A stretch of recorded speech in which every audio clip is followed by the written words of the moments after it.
Hello, everyone. This is Akhier, and we're back with Shadow over Innsmouth by H.P. Lovecraft, Part 2. I tried to record the second part right after the first, and I realized, I do not have time for this. So, I guess before I get started, happy Pride Month. Anyway. Shadow over Innsmouth, Part 2. Shortly before 10 the next morning, I stood with one small valise in front of Hammond's drugstore in Old Market Square, waiting for the Innsmouth bus. As the hour for its arrival drew near, I noticed a general drift of the loungers to other places up the street, or to the ideal lunch across the square. Evidently, the ticket agent had not exaggerated the dislike which local people bore towards Innsmouth and its denizens. In a few moments, a small motor coach of extreme decrepitude in dirty gray color rattled down State Street, made a turn, and drew up at the curb beside me. I felt immediately that was the right one, a guess which the half-illegible sign on the windshield, Arkham, Innsmouth, News Part, soon verified. There were only 3 passengers, dark, unkempt men of sullen visage and somewhat youthful cast, and when the vehicle stopped, they clumsily shambled out and began walking up State Street in a silent, almost furtive fashion. The driver also alighted, and I watched him as he went into the drugstore to make some purchase. This, I reflected, must be the Joe Sargent mentioned by the ticket agent. Even before I noticed any details there spread over me a wave of spontaneous aversion, which could be neither checked nor explained. It suddenly struck me as very natural that the local people should not wish to ride on a bus owned and driven by this man, or to visit any oftener than possible the habitat of such a man and his kinsfolk. When the driver came out of the store, I looked at him more carefully and tried to determine the source of my evil impression. He was a thin, stoop-shouldered man, not much under 6 feet tall, dressed in a shabby blue civilian clothes and wearing a frayed gray golf cap. His age was perhaps 35, but the odd, deep creases in the side of his neck made him seem older when one did not study his dull, expressionless face. He had a narrow head, bulging, watery eyes that seemed never to wink, a flat nose, a receding forehead and chin, and singularly undeveloped ears. His long, thick lips and coarse-pored, grayish cheeks seemed almost beardless, except for some sparse yellow hairs that straggled and curled in irregular patches, and in places the surface seemed queerly irregular, as if peeling from some cutaneous disease. His hands were large and heavily veined, and had a very unusual grayish-blue tinge. The fingers were strikingly short in proportion to the rest of the structure, and seemed to have a tendency to curl closely into the huge palm.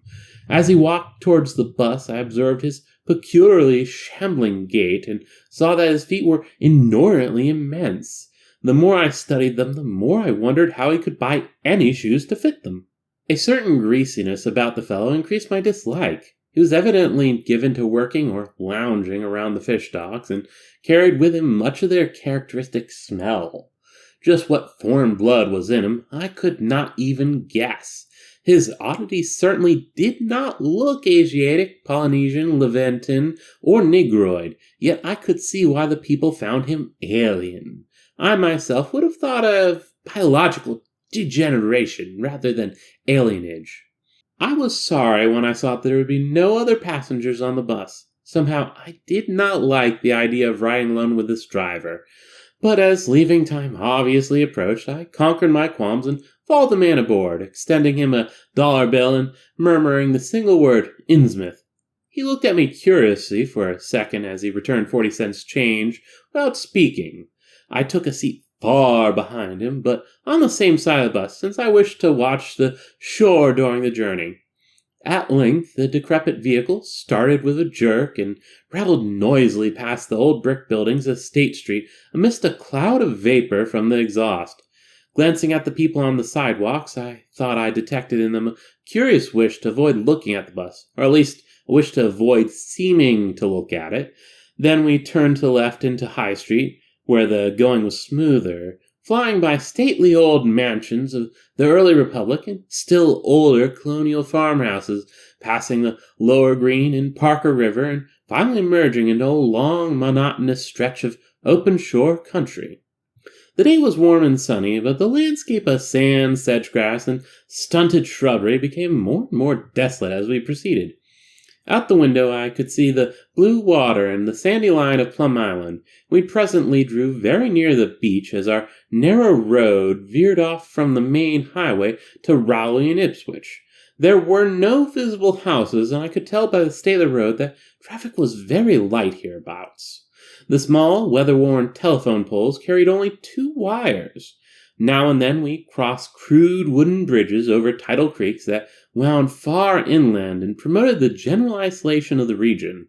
Once in a while I noticed dead stumps and crumbling foundation walls above the drifting sand, and recalled the old tradition quoted in one of the histories I had read, that this was once a fertile and thickly settled countryside. The change, it was said, came simultaneously with the Innsmouth epidemic of 1846, and was thought by simple folk to have a dark connection with hidden forces of evil. Actually, it was caused by the unwise cutting of woodlands near the shore, which robbed the soil of its best protection and opened the way for waves of wind-blown sand. At last we lost sight of Plum Island and saw the vast expanse of the open Atlantic on our left. Our narrow course began to climb steeply, and I felt a singular sense of disquiet in looking at the lonely crest ahead where the rutted roadway met the sky. It was as if the bus were about to keep on its ascent, leaving the sane earth altogether, merging with the unknown arcana of upper air and cryptical sky. The smell of the sea took on ominous implications, and the silent driver's bent, rigid back and narrow head became more and more hateful. As I looked at him, I saw that the back of his head was almost as hairless as his face, having only a few straggling yellow strands upon a gray, scabrous surface. Then we reached the crest and beheld the outspread valley beyond, where the Munich joins the sea just north of the long line of cliffs that culminate in Kingsport Head and veer off towards Cape Ann. On the far, misty horizon, I could just make out the dizzy profile of the head, topped by the queer ancient house of which so many legends are told. But for the moment all my attention was captured by the nearer phenomena just below me. I realized, come face to face with rumor-shadowed Innsmouth. It was a town of wide extent and dense construction, yet one with a portentous dearth of visible life. From the tangle of chimney-pots scarcely a wisp of smoke came, and the 3 tall steeples loomed stark and unpainted against the seaward horizon. One of them was crumbling down at the top, and in that and another there were only black gaping holes where clock dials should have been. The vast huddle of sagging gambrel roofs and peaked gables conveyed with offensive clearness the idea of wormy decay, and as we approached along the now descending road, I could see that many roofs had wholly caved in. There were some large square Georgian houses, too, with hipped roofs, cupolas, and railed widows' walks. These were mostly well back from the water, and 1 or 2 seemed to be in moderately sound condition. Stretching inland from among them, I saw the rusted, grass-grown line of the abandoned railway, with leaning telegraph poles now devoid of wires, and the half-obscured lines of the old carriage road to Rowley and Ipswich. The decay was worse close to the waterfront, though in its very midst I could spy the white belfry of a fairly well-preserved brick structure which looked like a small factory. The harbor, long clogged with sand, was enclosed by an ancient stone breakwater, on which I could begin to discern the minute forms of a few seated fishermen, and at whose ends were what looked like the foundations of a bygone lighthouse. A sandy tongue had formed inside this barrier, and upon it I saw few decrepit cabins, moored dories, scattered lobster pots. The only deep water seemed to be where the river poured out past the belfried structure and turned southward to join the ocean at the breakwater's end. Here and there the ruins of wharves jutted out from the shore to end in indeterminate rottenness. Those farthest south seemed the most decayed, and far out at sea, despite a high tide, I glimpsed a long black line scarcely rising above the water, yet carrying a suggestion of odd latent malignancy. This, I knew, must be Devil Reef. As I looked, a subtle, curious sense of beckoning seemed superadded to the grim repulsion, and oddly enough I found this overtone more disturbing than the primary impression. We met no one on the road, but presently began to pass deserted farms in various stages of ruin. Then I noticed a few inhabited houses with rags stuffed in the broken windows and shells and dead fish lying about the littered yards. Once or twice I saw listless-looking people working in barren gardens or digging clams on the fishy-smelling beach below, and groups of dirty, simian-visaged children playing around weed-grown doorsteps. Somehow these people seemed more disquieting than the dismal buildings, for almost everyone had certain peculiarities of face and motion which I instinctively disliked without being able to define or comprehend them. For a second I thought this typical physique suggested some picture I'd seen, perhaps in a book, under circumstances of particular horror or melancholy, but this pseudo-recollection passed very quickly. As the bus reached a lower level, I began to catch the steady note of a waterfall through the unnatural stillness. The leaning, unpainted houses grew thicker, lined both sides of the road, and displayed more urban tendencies than did those we were leaving behind. The panorama ahead had contracted to a street scene, and in spots I could see where cobblestone pavement and stretches of brick sidewalk had formerly existed. All the houses were apparently deserted, and there were occasional gaps where tumbled-down chimneys and cellar walls told of buildings that had collapsed. Pervading everything was the most nauseous, fishy odor imaginable. Soon cross-streets and junctions began to appear, those on the left leading to shoreward realms of unpaved squalor and decay, while those on the right shewed vistas of departed grandeur. So far I had seen no people in the town, but there now came signs of a sparse habitation, curtained windows here and there, and occasional battered motor car at the curb. Pavement and sidewalks were increasingly well defined, and though most of the houses were quite old, wooden brick structures of the early 19th century, they were obviously kept fit for habitation. As an amateur antiquarian, I almost lost my olfactory disgust and my feeling of menace and repulsion amidst this rich, unaltered survival from the past. But I was not to reach my destination without one very strong impression of poignantly disagreeable quality. The bus had come to a sort of open concourse of radial point with churches on two sides and the bedraggled remains of a circular green in the center. I was looking at a large pillared hall on the right-hand junction head. The structure's once white paint was now gray and peeling, and the black and gold sign on the pediment was so faded that I could only with difficulty make out the words, "Esoteric Order of Dagon." This, then, was the former Masonic hall, now given over to a degraded cult. As I strained to decipher this inscription, my notice was distracted by the raucous tones of a cracked bell across the street. I quickly turned to look out the window on my side of the coach. The sound came from a squat, towered stone church of manifestly a later date than most of the houses, built in a clumsy Gothic fashion and having a disproportionately high basement with shuttered windows. Though the hands of its clock were missing on the side I'd glimpsed, I knew that those hoarse strokes were telling the hour of 11. Then, suddenly, all thoughts of time were blotted out by an onrushing image of sharp intensity and unaccountable horror, which had seized me before I knew what it really was. The door of the church basement was open. revealing a rectangle of blackness inside. And as I looked, a certain object crossed, or seemed to cross, that dark rectangle, burning into my brain a momentary conception of nightmare, which was all the more maddening because analysis could not shew a single nightmarish quality in it. It was a living object, the first except the driver that I had seen since entering the compact part of the town, and had I been in a steadier mood, I would have found nothing whatever of terror in it.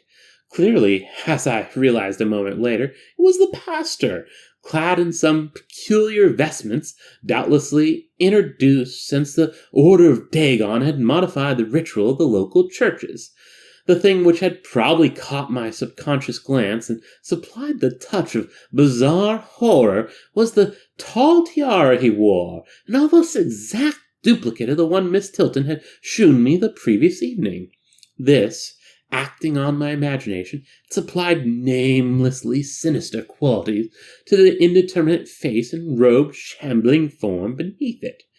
There was not, I soon decided, any reason why I should have felt that shuddering touch of evil pseudo-memory. Was it not natural that a local mystery cult should adopt among its regimentals an unique type of headdress made familiar to the community in some strange way, perhaps as treasure trove? A very thin sprinkling of repellent-looking youngish people now became visible on the sidewalks, lone individuals in silent knots of 2 or 3. The lower floors of the crumbling houses sometimes harbored small shops with dingy signs. I noticed a parked truck or two as we rattled along. The sound of waterfalls became more and more distinct, and presently I saw a fairly deep river gorge ahead, spanned by a wide, iron-railed highway bridge, beyond which a large square opened out. As we clanked over the bridge, I looked out on both sides and observed some factory buildings on the edge of the grassy bluff or part way down. The water far below was very abundant, and I could see 2 vigorous sets of falls upstream on my right and at least one downstream on my left. From this point, the noise was quite deafening. Then we rolled into the large semicircular square across the river and drew up on the right-hand side in front of a tall cupola-crowned building with remnants of yellow paint and with a half-effaced sign proclaiming it to be the Gilman House. I was glad to get out of that bus and at once proceeded to check my valise in the shabby hotel lobby. There was only one person in sight, an elderly man without what I had come to call the Innsmouth look, and I decided not to ask him any of the questions which bothered me, remembering that odd things had been noticed in this hotel. Instead, I strolled out on the square from which the bus had already gone and studied the scene minutely and appraisingly. One side of the cobblestone open space was the straight line of the river. The other was a semicircle of slant-roof brick buildings of about the 1800th period, from which several streets radiated away to the southeast, south, and southwest. Lamps were depressingly few and small, all low-powered incandescents, and I was glad that my plans called for departure before dark, even though I knew the moon would be bright. The buildings were all in fair condition, and included perhaps a dozen shops in current operation, of which one was a grocery of the first national chain, others a dismal restaurant, a drugstore, and a wholesale fish dealer's office, and still another at the eastern extremity of the square, near the river, an office of the town's only industry, the Marsh Refining Company. There were perhaps 10 people visible, and 4 or 5 automobiles and motor trucks stood scattered about. I did not need to be told that this was the civic center of Innsmouth. Eastward, I could catch blue glimpses of the harbor, against which rose the decaying remains of 3 once beautiful Georgian steeples. And towards the shore on the opposite bank of the river I saw the white belfry surmounting what I took to be the Marsh Refinery. For some reason or other, I chose to make my first inquiries at the chain grocery, whose personnel was not likely to be native to Innsmouth. I found a solitary boy of about 17 in charge, and was pleased to note the brightness and affability which promised cheerful information. He seemed exceptionally eager to talk, and I soon gathered he did not like the place, its fishy smell, or its furtive people. A word with any outsider was a relief to him. He hailed from Arkham, boarded with a family who came from Ipswich, and went back home whenever he got a moment's off. His family did not like him to work in Innsmouth, but the chain had transferred him there, and he did not wish to give up his job. There was, he said, no public library or chamber of commerce in Innsmouth, but I could probably find my way about. The streets I had come down was Federal. West of that were the fine old residence streets, Broad, Washington, Lafayette, and Adams. And east of it were the shoreward slums. It was in these slums along Main Street that I would find the old Georgian churches, but they were all long abandoned, and it would be well not to make oneself too conspicuous in such neighborhoods, especially north of the river, since the people were sullen and hostile. Some strangers had even disappeared. Certain spots were almost forbidden territory, as he had already learned at a considerable cost. One must not, for example, linger much around the Marsh Refinery, or round any of the still-used churches, or round the pillared order of Dagon Hall at Newchurch Green. Those churches were very odd, all violently disavowed by their respective denominations elsewhere, and apparently using the queerest kinds of ceremonial and clerical vestments. Their creeds were heterodox and mysterious, involving hints of certain marvelous transformations leading to bodily immortality of a sort on this earth. The youth's own pastor, Dr. Wallace of Asbury, M.E. Church in Arkham, had gravely urged him not to join any church in Innsmouth. As for the Innsmouth people, the youth hardly knew what to make of them. They were as furtive and seldom seen as animals that live in burrows, and one could hardly imagine how they passed the time, apart from their desultory fishing. Perhaps, judging from the quantities of bootleg liquor they consumed, they lay for most of the daylight hours in an alcoholic stupor. They seemed sullenly banded together in some sort of fellowship and understanding, despising the world as if they had access to other and preferable spheres of entity. Their experience, especially those staring, unwinking eyes which one never saw shut, was certainly shocking enough, and their voices were disgusting. It was awful to hear them chanting in their churches at night, especially during their main festivals or revivals, which fell twice a year on April 30th and October 31st. They were fond of the water and swam a great deal in both river and harbor. Swimming races out to Devil Reef were very common, and everyone in sight seemed well able to share in this arduous sport. When Wayne came to think of it, it was generally only rather young people who were seen about in public, and of these the oldest were apt to be the most tainted-looking. When exceptions did occur, they were mostly persons with no trace of aberrancy, like the old clerk at the hotel. One wondered what became of the bulk of the older folk, and whether the Innsmouth look were not a strange and insidious disease phenomena which increased its hold as years advanced. Only a very rare affliction, of course, could bring about such vast and radical atomical changes in a single individual after maturity, changes involving osseous factors as basic as the shape of the skull. But then, even this aspect was no more baffling and unheard of than the visible features of the malady as a whole. It would be hard, the youth implied, to form any real conclusion regarding such a matter, since one never came to know the natives personally, no matter how long one might live in Innsmouth. The youth was certain that many specimens, even worse than the worst visible ones, were kept locked indoors in some places. People sometimes heard the queerest kind of sounds. The tottering waterfront hovels north of the river were reputably connected by hidden tunnels, being thus a veritable warren of unseen abnormalities. What kind of foreign blood, if any, these beings had, it was impossible to tell. They sometimes kept certain especially repulsive characters out of sight when government agents and others from the outside world came to town. It would be of no use, my informant said, to ask the natives anything about the place. The only one who would talk was a very aged but normal-looking man who lived at the poorhouse on the north rim of the town and spent his time walking about or lounging around the fire station. This hoary character, Zadok Allen, was 96 years old and somewhat touched in the head, besides being the town drunkard. He was a strange, furtive creature who constantly looked over his shoulder as if afraid of something, and when sober, could not be persuaded to talk at all with strangers.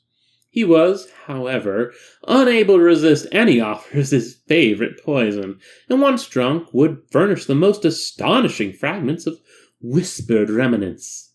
After all, though, little useful data could be gained from him, since his stories were all insane and complete hints of impossible marvels and horrors, which could have no source save in his own disordered fancy.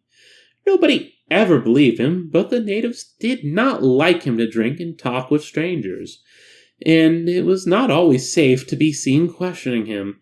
It was probably from him that some of the wildest popular whispers and delusions were derived. Several non-native residents had reported monstrous glimpses from time to time, but between old Zadok's tales and the malformed legends, it was no wonder such illusions were current. None of the non-natives ever stayed out late at night, there being a widespread impression that it was not wise to do so. Besides, the streets were loathsomely dark. As for business, the abundance of fish was certainly almost uncanny, but the natives were taking less and less advantage of it. Moreover, prices were falling and competition was growing. Of course, the town's real business was a refinery, whose commercial office was on the square only a few doors east of where we stood. Old Man Marsh was never seen, but sometimes went to the works in a closed-curtain car. There were all sorts of rumors about how Marsh had come to look. He had once been a great dandy, and people said he still wore the frock-coated finery of the Edwardian age, curiously adapted to certain deformities. His sons had formerly conducted the office in square, but latterly had been keeping out of sight a good deal and leaving the brunt of affairs to the younger generation. The sons and their sisters had come to look very queer, especially the elder ones. It was said that their health was failing. One of the Marsh's daughters was a repellent, reptilian-looking woman who wore an excess of weird jewelry, clearly of the same exotic tradition as that to which the strange tiara belonged. My informant had noticed it many times, and had heard it spoken of as coming from some secret horde, either of pirates or of demons. The clergymen, or priests, or whatever they were called them nowadays, also wore this kind of ornament as a headdress, but one seldom caught glimpses of them. Other specimens the youth had not seen, though many were rumored to exist around Innsmouth. The Marshes, together with the other 3 gently bred families of the town, the Waits, the Gilmans, and the Elliots, were all very retiring. They lived in immense houses along Washington Street, and several were reputed to harbor in concealment certain living kinsfolk whose personal aspect forbade public view, and whose death had been reported and recorded. Warning me that many of the street signs were down, the youth drew for my benefit a rough but ample and painstaking sketch map of the town's salient features. After a moment of study, I felt sure that it would be of great help, and pocketed with profuse thanks. Disliking the dinginess of the single restaurant I had seen, I brought a fair supply of cheese crackers and ginger wafers to serve as a lunch later on. My program, I decided, would be to thread the principal streets, talk with any non-natives I might encounter, catch the 8 o'clock coach for Arkham. The town, I could see, formed a significant and exaggerated example of communal decay, but being no sociologist, I would limit my serious observation to the field of architecture. Thus I began my systematic, though half-bewildered, tour of Innsmouth's narrow, shadow-blighted ways. Crossing the bridge and turning towards the roar of the lower falls, I passed close to the Marsh refinery, which seemed oddly free from the noise of industry. This building stood on the steep river bluff near a bridge and an open confluence of streets, which I took to be the earliest civic center, displaced after the Revolution by the present town square. Recrossing the gorge on the Main Street Bridge, I struck a region of utter desertation which somehow made me shudder. Collapsing huddles of gambrel roofs formed a jagged and fantastic skyline, above which rose the ghoulish, decapitated steeple of an ancient church. Some houses along the main street were tenanted, but most were tightly boarded up. Down unpaved side streets I saw the black gaping windows of deserted hovels, many which leaned at perilous and incredible angles through the sinking of part of the foundations. Those windows stared so spectrally that it took courage to turn eastward towards the waterfront. Certainly the terror of a deserted house swells in geometrical rather than arithmetical progression as houses multiply to form a city of stark desolation. The sight of such endless avenues of fishy-eyed vacancy and death, and the thought of such linked infinities of black brooding compartments given over to cobwebs and memories and the conqueror worm started up bestial fears and aversions that not even the stoutest philosophy can disperse. Fish Street was as deserted as Main, though it differed in having many brick and stone warehouses still in excellent shape. Water Street was almost its duplicate, save that there were great seaward gaps where wharves had been. Not a living thing did I see, except for the scattered fishermen on the distant breakwater, and not a sound did I hear save the lapping of the harbor tides and the roar of the falls and the Munichs. The town was getting more and more on my nerves, and I looked behind me furtively as I picked my way back over the tottering Water Street Bridge. The Fish Street Bridge, according to the sketch, was in ruins. North of the river there were traces of squad life, active fish-packing houses in Water Street, smoking chimneys and patched roofs here and there, occasional sound from indeterminate sources, and infrequent shambling forms in the dismal streets and unpaved lanes. But I seem to find this even more oppressive than the southerly desertation.